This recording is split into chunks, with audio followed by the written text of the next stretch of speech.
ينبغي لهم أبدا أن يكونوا عبيدا ولا عبادا لأي سلطة أو حكومة. هم بفكاك الرقاب.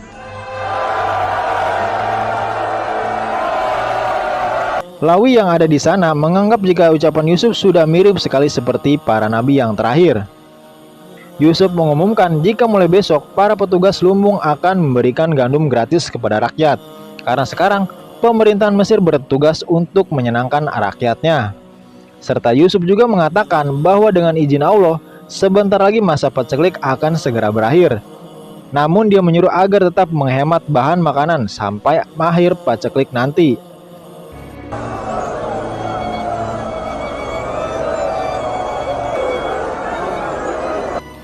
Ketika Yusuf akan kembali menuju istana, terdengar ada suara yang memanggil nama Yusuf di tempat kerumunan. Yusuf pun segera berhenti dan ternyata itu adalah Zulaiha yang menanti di tempat biasanya. Dia menemui Yusuf beberapa tahun yang lalu. Pada akhirnya Zulaiha pun menerima pinangan Yusuf dan akan segera menikah sesuai perintah dari Allah. Yusuf. زليخة، المكان الذي قصدته لسنوات بانتظار أن أحظى بوصالك. هذه العبودية.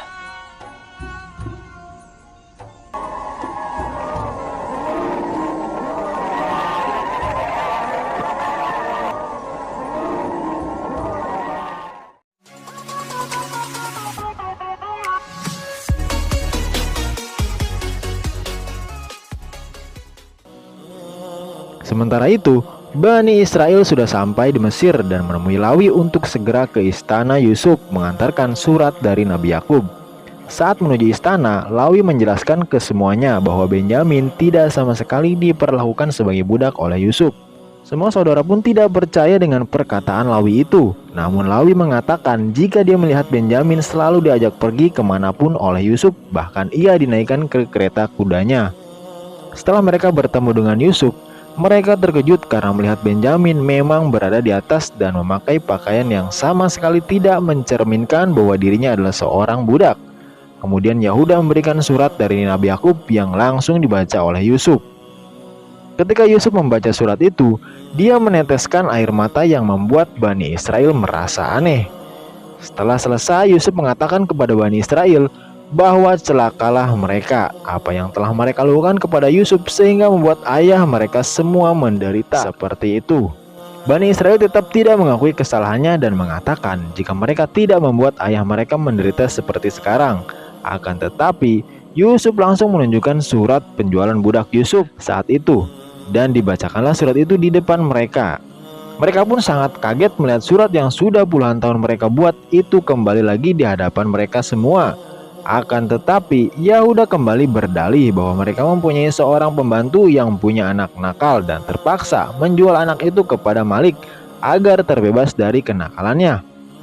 Setelah mendengar alasan itu, Yusuf menanyakan kepada Benyamin apakah yang mereka katakan itu adalah benar.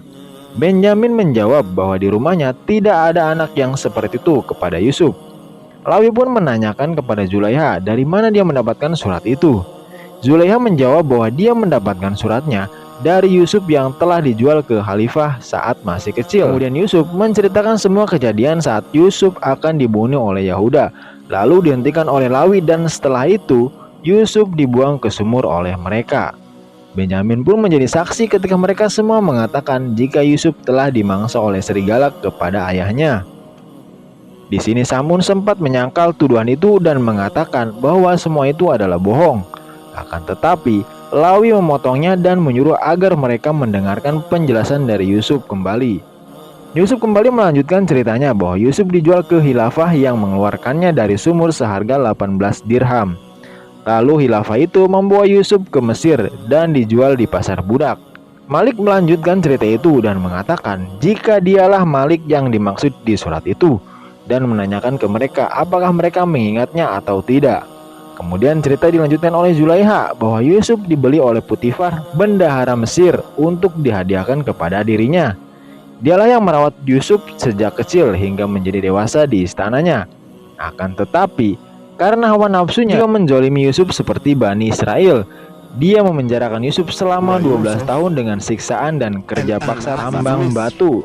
Setelah itu, Inarus melanjutkan cerita itu dan mengatakan jika Yusuf bebas dari penjara karena bisa menakwilkan mimpi dari Akhnatun secara akurat. Hudamun mengatakan jika takwil mimpinya itu selain membebaskannya, juga rakyat Mesir dari masa paceklik. Dan yang terakhir, mereka pun akhirnya percaya jika Yusuf memang mewarisi dan juga ayah dari dan juga sabuk kenabian yang diceritakan oleh juga mereka semua menyadari bahwa Yusuf adalah sang bendahara Mesir yang ada di mereka memang sangat hina dan menanyakan apa hukuman yang akan diberikan kepada mereka semua. Yusuf pun mengatakan jika yang bisa dilakukan oleh sesama saudara adalah saling memaafkan dan mengasihi satu sama lain.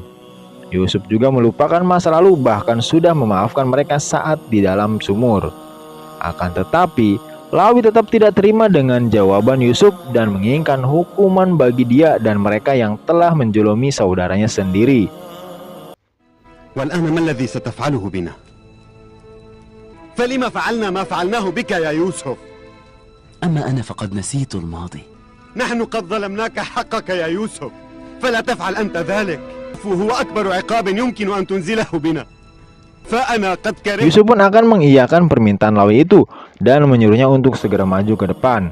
Ketika Lawi siap untuk menerima hukuman, Yusuf malah tidak memberikan apa-apa kepadanya dan hanya mengatakan jika dia tidak sedikit pun membenci saudara-saudaranya yang lain.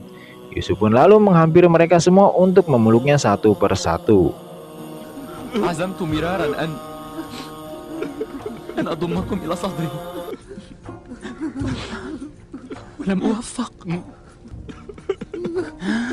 أنا أحبكم جميعا يا إخوتي من صميم قلبي.